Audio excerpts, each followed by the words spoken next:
Welcome to Anther Dish, the show about food, culture, and identity. I'm your host, Sarah Dugnan.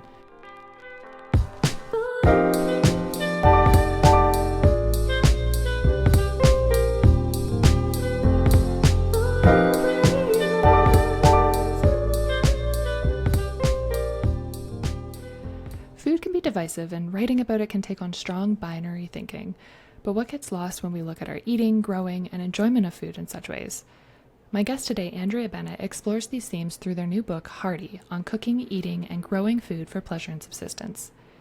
Andrea Bennett is a National Magazine Award-winning writer, a senior editor at the Tyee, and author of 6 books.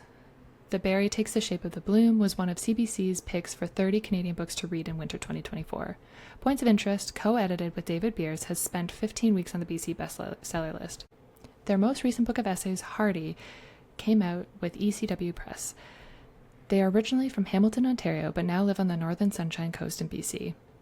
In today's conversation, we look at how Andrea situated their writing within community, gardening, and the value of food-related labor, and how substitutions can make you a better cook, why themes of poverty or being low income, while deeply important, are not always prevalent in bigger cookbooks or on food TV, and lessons on perfectionism from gardening. Here's my conversation with Andrea. All right, welcome to the show, Andrea. How are you doing today? I'm good, thanks. Yeah, I work Monday to Thursday, so I'm off on Fridays, and a good friend of mine is coming in to celebrate her birthday. She comes to visit usually every year from Vancouver. I'm on the Northern Sunshine Coast, and I bake her a cake. And this year I'm making a lemon poppy seed cake with some lemon curd and a vanilla Swiss meringue buttercream, so that's on the go. And I like baking, so I'm really excited about that. And I hope it works out. I've never made this cake before. It sounds really delicious. I'm excited to hear how it turns out for you as well. I just made a cake for my mom's birthday, and it was a chocolate cake that just looked like a disastrous leaning tower, but it was delicious. The important part. I always feel like you see it on Great British Bake Off, like something looks delicious, something looks wonderful, but then it tastes not that great. I would rather have something that looks like a leaning tower and tastes delicious personally. I do have a follow-up question for you though.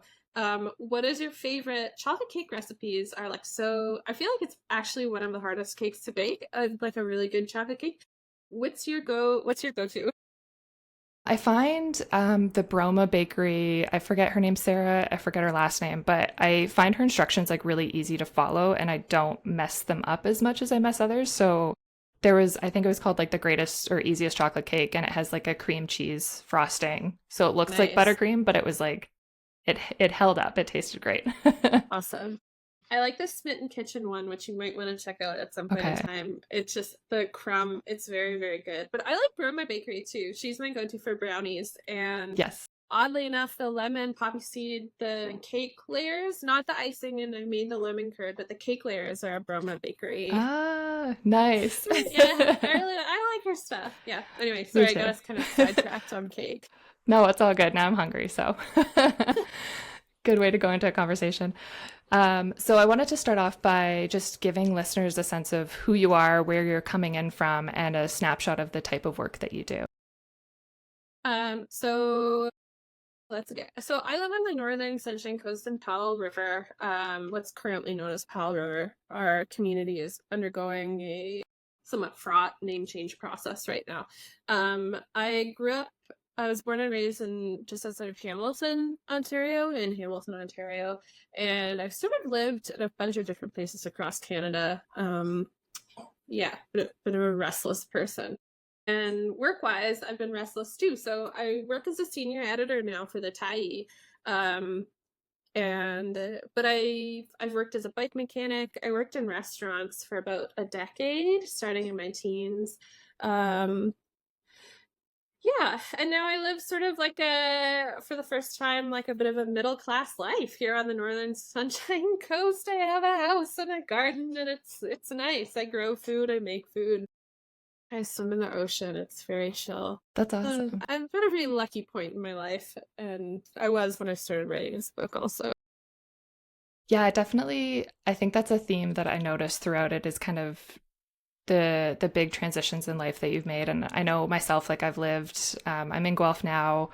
I lived in Winnipeg for a bit. I lived in Toronto, and then Guelph. I spent like a year in undergrad and then came back here, 10 years later. So I think that sort of transitory nature of your book and storytelling really, really resonated because I think, particularly in the Canadian context, that seems, I don't know, at least like within the millennial demographic, it seems to be a pretty common thread of like kind of shifting through different types of work and place in relation to that as well.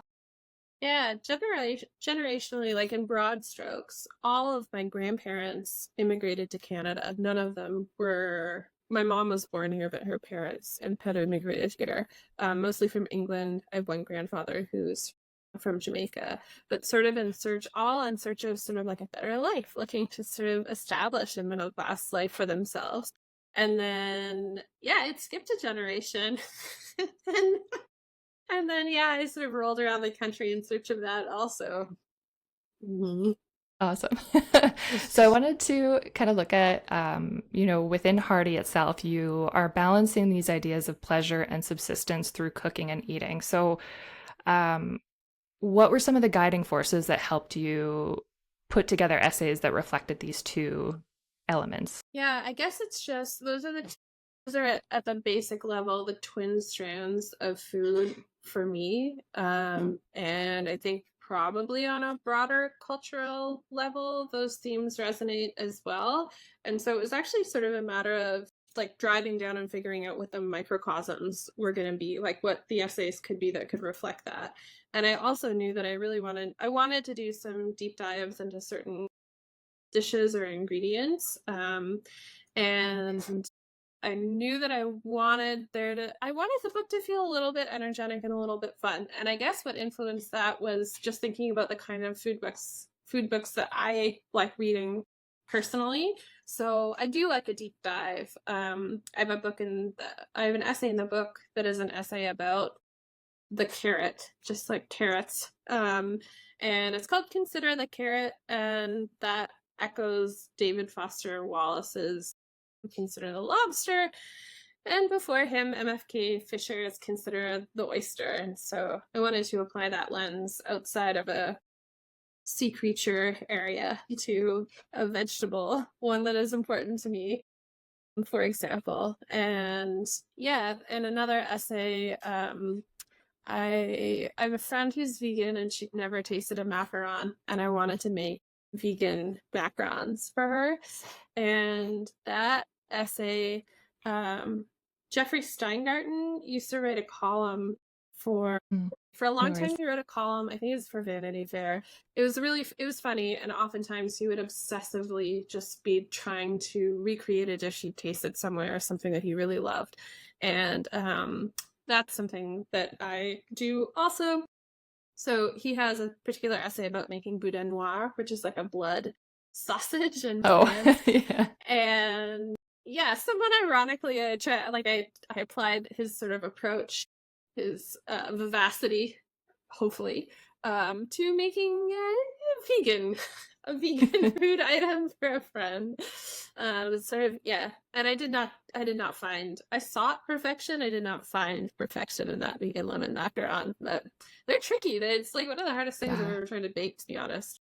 They seem really tricky. I'm definitely not brave enough to tackle those just yet, but that essay definitely inspired like a little seed to to attempt it one day. That was something too in your writing. I really loved what you had to say around the idea of like imagination and creativity in vegetables. Like you pulled from Anthony Bourdain's idea of not being super kind to vegetarians and always dismissing them on a show. So I'm curious if you could speak a little bit about your arguments around vegetable use and imagination in cooking as well. Yeah, for sure. I think I make this comparison in the book as well, but I feel like if you turn on home and garden television, a lot of the times what you're seeing is people renovate like perfectly okay houses to sort of bring them into trend. And it's such a wasteful thing to do. Yeah. It's fun to watch. And then if you flip over to the Food Network, it's just such a meat-centric situation. And I feel like culturally in North America, we tend to prioritize meat.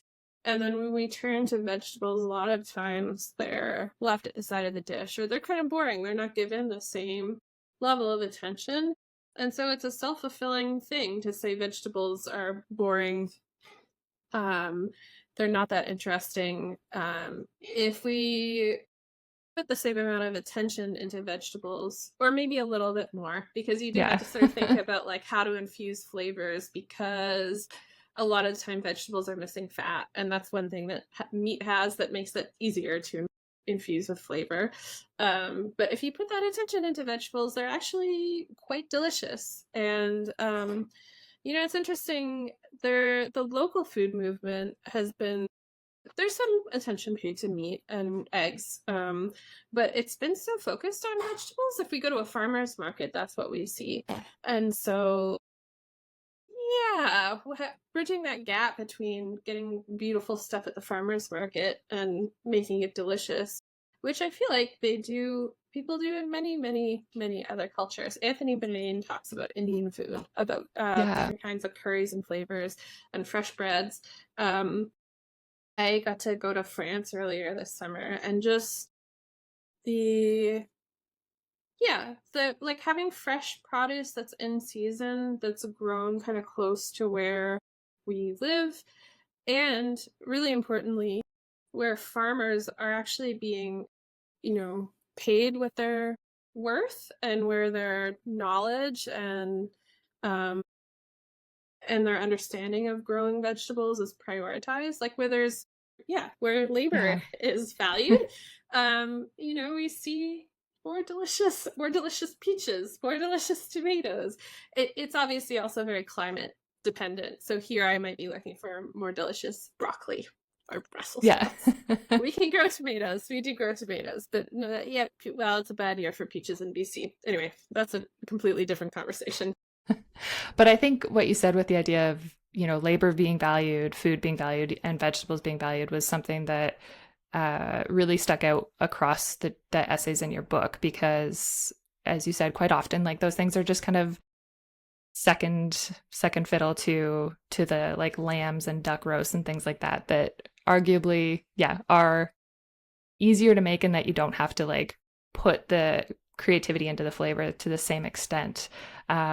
And that was something, through your essay looking at lettuce and doing a deep dive of, where the lettuce greens on your plate came from. I was really in awe of how you blended that personal narrative and then did some investigative reporting on that as well. So how do you kind of situate, the industrial farming or chemical farming in relation to community and gardens and CSA farms as well? So I'm not exactly like an either or type of person.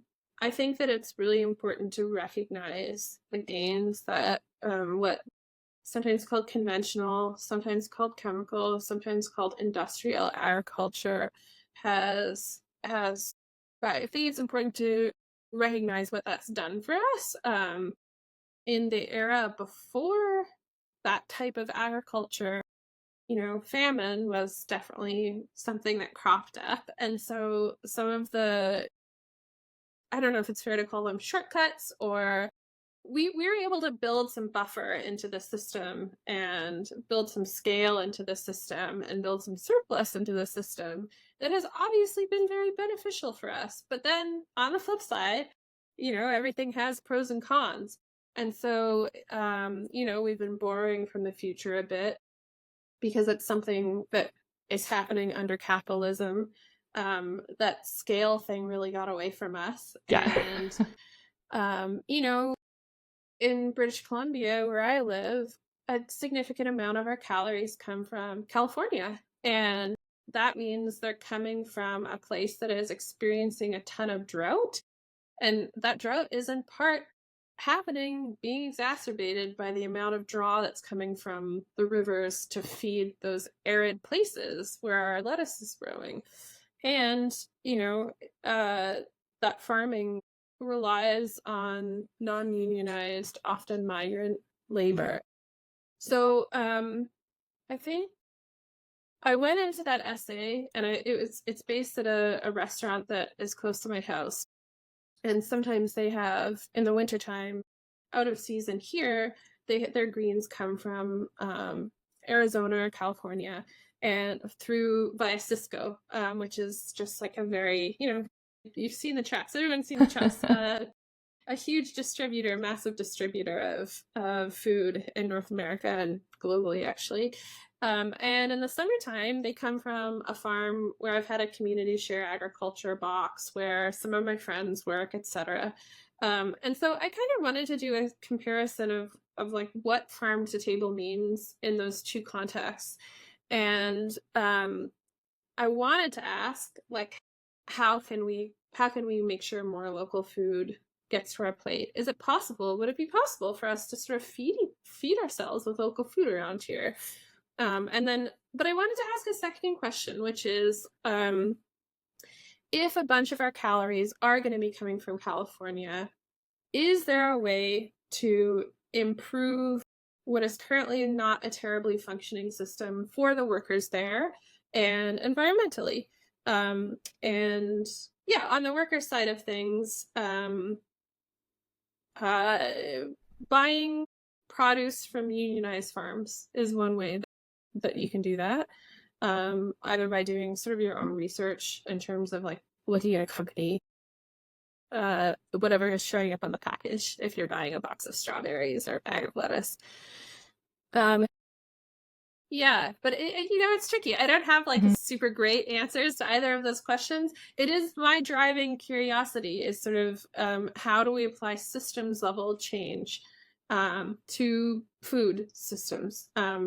And it's something I think about. I'm a person that does not have a car and lives in a kind of rural place. I've had a car only a few times in my life and never for very long. So I rely on public transit and like walking places. And I have so many ideas for fixes around public transit, and they seem kind of simple to me in some ways. Like it's really a political and social decision that needs to be made. And that is the lens that I think that we need to apply to food. I think that I had a really interesting conversation with James McKinnon, the co-author of The 100-Mile Diet, a book that came out, was it 20 years ago? Yeah, something anyway, like that. So I think when he and his partner did that experiment and wrote that book, there was sort of like this big burst of farmers market stuff happening. And he made the point that those personal desires that people like him expressed for local food created a demand that farmers were able to meet with supply, and that it had like a really important impact on food and local food. And I think that it's important to recognize that. Now, 2 decades later, I think it's time to sort of take the next step, particularly at a moment where inflation is so intense that just buying groceries from the store, let alone figuring out how to compile them from local sources, is a little bit like cost prohibitive for a lot of people. And like energy prohibitive for a lot of people, because that's the thing, like it's time and money that all of this stuff takes. So yeah, what things could we be doing on a social level? What can our governments be doing to better support a food system that is kind to workers, that is better for the environment, that it doesn't mean we're draining our aquifers? And it's time for a change. It's been time for a change, but we're really we're heading for a bit of a wall here.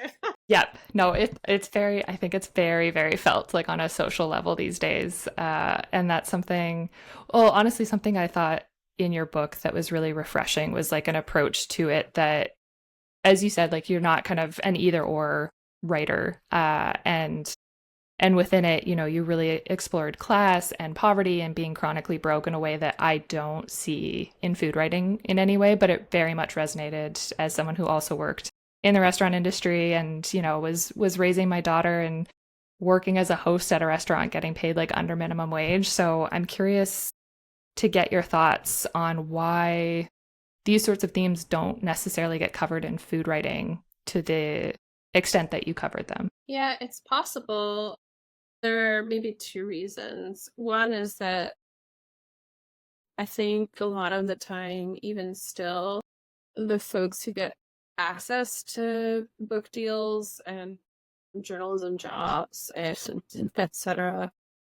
are not people who are coming from poverty and lower income backgrounds. Especially now, journalism is Yeah. it's not a wise choice economically. Neither is writing. Yeah. Um, Yeah. so I think that's probably part of it. And the folks who own a lot of the companies that are, I don't think those folks are people who are coming from poverty or low income necessarily. And so they kind of know to look for what they know. Um, it can be a bummer to talk about this stuff. We can prefer sometimes someone like JD Vance talking Mm, about this stuff, someone who yeah. did not grow up in poverty, but gives us easy answers to why poverty happens. I think the other thing that happens too is there's a bit of a social pressure to assimilate if you grow up in a particular class and then you do a bit of like a class jump, or like there was sort of no reason that I should have ended up writing books exactly coming from where I come from. And so when you make those leaps, you probably have to sort of at least temporarily like shed some of where you're from to make them effectively. I've always been a nerd, so I've always spoken a bit differently than the people I grew up surrounded by. Not like just broadly speaking. But I know when I went to university, I had to sort of like consciously choose to phrase my thoughts in a particular way.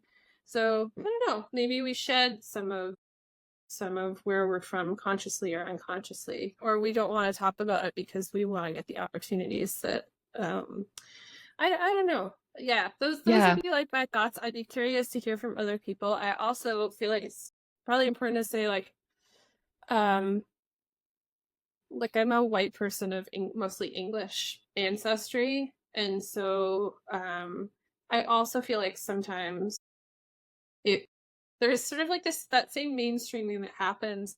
You get to have like one or two things about you that are like weird or interesting, or different. And so, yeah, the more things you add on to there, like racialized folks, queer folks, I am queer, but, you know, maybe you emphasize certain aspects of your personality. You don't want to share the whole thing Yeah. because it would be like too weird or deviate too much from what is the norm. I do think that's probably changing a bit. And I mentioned this in the book also, like the rise of social media. Again, lots of pros and Yeah. cons, but one pro is that it's not like studio executives at the Food Network choosing who the next food star is anymore. There are people who just set themselves up at the platform and gain a huge following, and it's great. It's made things Yeah. so much more interesting in so many different ways. Yeah, and sometimes those folks do go on to like be on TV or whatever. But yeah, I think that's one really positive aspect of the way that culture has shifted recently, for sure, I would say.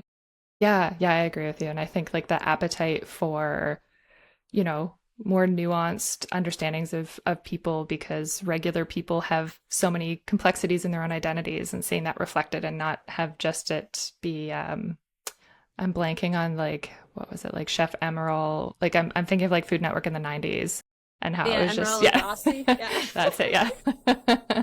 Yeah. I think the other thing I was saying earlier about HGTV and the Food Network is a lot of what we're being fed in this like cultural sphere is meant to be aspirational. So it's you're meant to sort of see it as a middle class person and be like, oh, that's cool. I would like to do that. Maybe when I have a dinner party, I'll gather the ingredients and I'll do that. And so, if you're prioritizing the bunches of the voice, almost then the voice is all of a sudden of a bunch of poor people, Yeah. then maybe you're not getting that same level of aspirational content. That's not across the board. I think like they specifically also choose personalities. There have been some waves of choosing like a Rachel Ray that's been Mm. to sort of like bring a weeknight dinner to the masses type situation. But yeah, I think a lot of the time it's meant to be aspirational. You meant to sit there and think, oh, I would love to do that. I'm not quite there yet, but maybe I can get there watch. Exactly. Like that's the thing. I remember watching those shows and feeling like, oh, that'd be cool to be able to make it, but I don't know where to get those ingredients. I don't know anything about cooking whatsoever. Like I was very self-taught. And I think within Hearty, you talk about the idea of substitutions and how those can create a good cook. So do you mind speaking a little bit to your thoughts on that as well? Yes. So I was vegetarian from the ages of 9 or 11, depends on. At 9, I stopped eating red meat, and at 11, it was all meat until my early to mid 20s when I could no longer eat gluten and accidentally lost a lot of weight because I wasn't well. And then I started eating chicken and fish. That was, yeah, it was like the same sort of, yeah.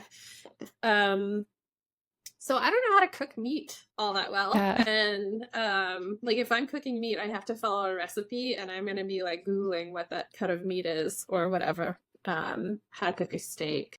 I do, when I was pregnant, I ate a lot of beef stew with like Mm. cutoffs from the market in Jean Talon Market in Montreal. Anyway, so I had always thought like, oh yeah, I can make do. I know a few things, that's fine. But uh yeah, I guess had sort of just internalized the idea that I'm never gonna be like great at cook because I'm actually not that interested in learning all that much about how to cook meat. I prefer to eat vegetarian mostly at home.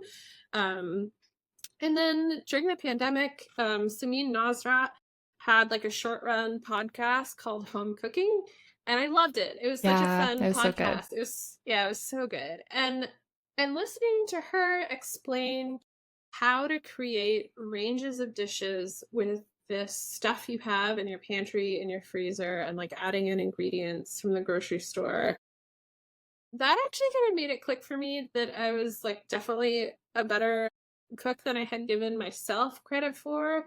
Um, because that's something I do all the time with relative ease. And Samin Nosrat is amazing, and I am not saying that I am as good a cook as Samin Nosrat, but the advice she was giving to other people, I realized was stuff that, yeah, it all made sense to me. And I was predicting some of it as I was listening, and I realized that, yeah, that's maybe like an undersung skill or talent, and it's a really important talent, and it's something that people do when they move from one culture to another. They adapt their like cultural dishes with what's available, and it's something that people do when they don't have a ton of money to throw around. And it's a really important skill to cultivate, knowing what you can substitute and when. Um, and when it doesn't really make sense to.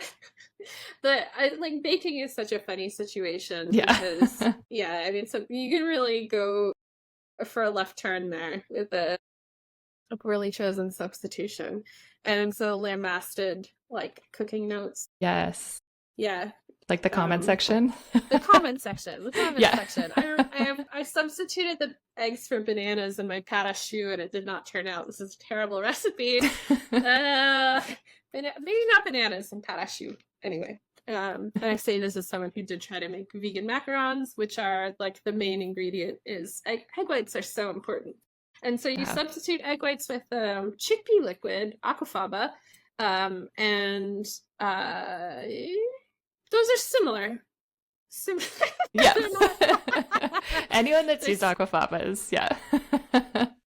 the fellow, I'm forgetting his name, but the fellow who came up with the swap was a vegan who thought, what is vegan that grosses me out as much as egg whites? Which I find funny Mm, because I'm a type yeah. I Yeah. actually mix my yolks and my whites before I eat my eggs. I can't just eat an egg white. So I eat them, but I see where he's coming from. And he was like, oh yeah, it's the slimy liquid and cans of chickpeas that is the most similar thing that I can think of. And actually there's like a similar protein in that weird chickpea slime to Whoa. egg whites. It's not as strong, so that's what you have to cook the liquid down. It's a less stable macaron, but it's a swap that works actually. But bananas and pâte à choux, no. No. Yeah. I don't know how you'd make a vegan pâte à choux. They'd be tricky.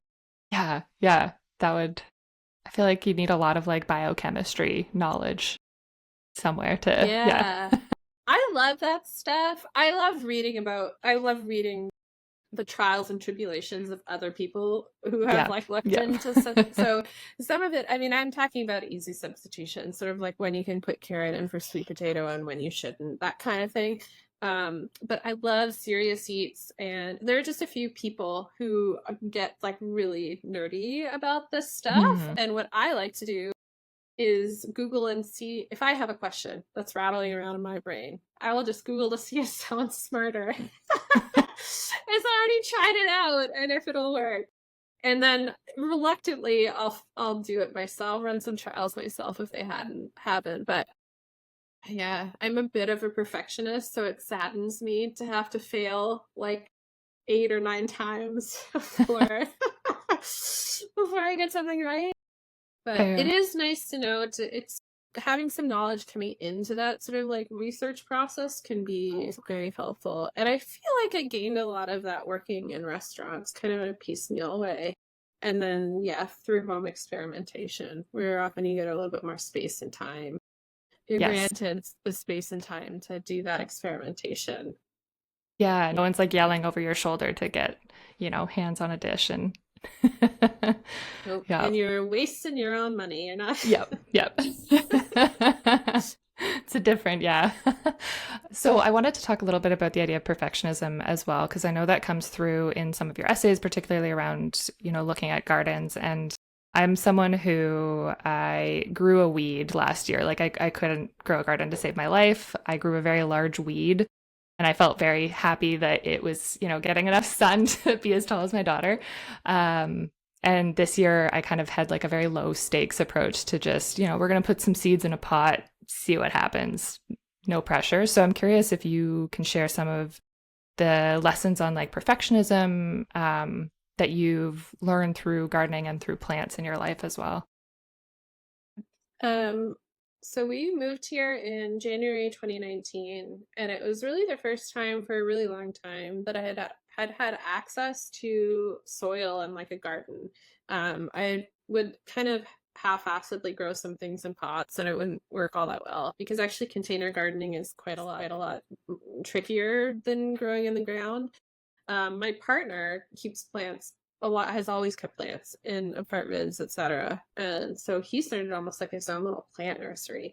But I started doing a lot of vegetable gardening. And we live on like a 1/4 acre plot, and we just started transforming everything. Less grass, more garden was kind of the vibe. And yeah, I just wanted to see what I could grow. And um, so I grew a huge variety of stuff, everything from tomatoes in the ground and eggplants and peppers in a greenhouse that we built. We kind of have kept expanding year after year to carrots and potatoes and onions and millet, peas and beans. Um, and yeah, I guess I wanted to do it because I enjoy doing it, and it saves us food money for sure also.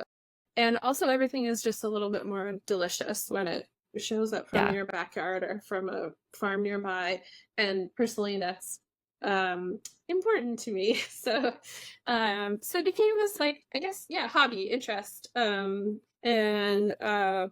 just also feeding into baking stuff. The poppy seeds that are in the cake that I made for my friend today are from my garden, for Cool. example. I'm not sure if they're 100% legal to growing. I can check before we edit this episode. Oh no, I actually don't. It's fine. I don't Okay. care. If the RCMP wants to come to my door about some poppies, Poppy that's seeds. fine. Yeah. Poppy. Well, yeah, because bread seed poppies are that's the same as an opium poppy. And so when you buy them from the store, actually, too, you could theoretically make a tea out of them that would make you kind of stoned if you really felt like it. I've never tried it. I don't know how high it would get you. Anyway, to get back to I guess I found myself like it's just an aspect of my personality that if I'm going to do something, I kind of tend to throw myself into it, and then um I'm learning from people who are great at what they do, and I want my stuff to look like what their stuff looks like. I want my tomatoes to be as beautiful I want my garden to be as beautiful. I want it to be productive. And yeah, I think it was maybe into my second year. I can't remember exactly, but I was so upset because my peppers got some soft spots, and I was Uh, just in a low spot personally. And when I realized that these peppers had had some soft spots, I just like hurled one of them out the door of the greenhouse, and it just like burst open on the driveway. And at that moment, I was like, "Oh boy, like this is supposed to be a hobby that I do because it like nourishes me. I need to figure out like how to approach this in a different way." And because it was in part because it was during the pandemic, and in part because just live in such an individualistic society, I had been sort of puttering along in this garden kind of by myself, other than like watching people online do cool stuff. And it was at that moment that I realized, like, well, first of all, I joined like a bipolar support group online because I am bipolar, and I was like, I need to address some mental low points in my life. And second, I reached out to a local farm that I knew accepted volunteers, and I just started volunteering there to sort of to because I realized I needed to cultivate some community. And and I found that so helpful because like, for example, living on the West Coast, we are so susceptible to mildew, like powdery mildew, downy uh, mildew. It's kind of just climate-wise something that at a certain point in the season it settles in. You can fight it, but it's going to show up. If my tomatoes have blight, it's very likely that a bunch of tomatoes in the region have blight. And it was talking to Dan Jason at Salt Spring Seeds. He pointed out, like, one year he grew out hundreds of different kinds of seeds, tomato seeds, and a bad blight came, killed off most of them, which is sad. It's so yeah. sad when that Yeah. happens. But he said, you have to take it as an opportunity. Also, you have to look and see what tomatoes survived, and then that's actually a great gift because then you understand what the blight resistant tomatoes. Um, so I just like hanging out with other people who like this stuff and do this stuff and are perhaps a little bit more like even keeled personality wise than me. Um, I found really helpful because you sort of gain wisdom from those folks and gain perspective, and um, yeah, learn to take a step back from that like soft spot in the pepper moment and say, it's gonna be fine. It'll be fine. My friend Nola said, who's a great gardener and had like for a long time worked as a permaculturist, I believe. She said some years you grow more food and some years you grow more knowledge, which again, so wise, such a wise Yeah. thing. And that's it stuck with me. It stuck with me so much. So yeah, that's how I attempted to start overcoming my perfectionism. It's interesting though, because some years you get to grow more knowledge and some years you get to grow more food, and that in part relies on someone else in the area. If you're just rely on local food, someone else in the area doing okay, or saying like, oh, all my carrots died, it's fine, I can still get some at the Freshco or the Save On or whatever. Yeah. Yeah. Yeah. I really love that perspective because I think it really, you know, as we were talking about earlier, that idea of value throughout the food system can be so forgotten when we do have those moments of isolation. So when you're reestablishing community, connecting with people, but also understanding, the broader ecosystems affected by climate change or affected by, different environmental shifts through the years. Yeah, it's very, I want to say, like, empowering to read that and not feel like you're just kind of at the whims of industrial agriculture all the time. And that's something that I think across Hardy, like, you really brought together. I think it takes a lot of effort to build community, and when we think about improving local food, that is such a key factor. It's like building community networks and building and thinking about food security, insecurity, and Yeah. security.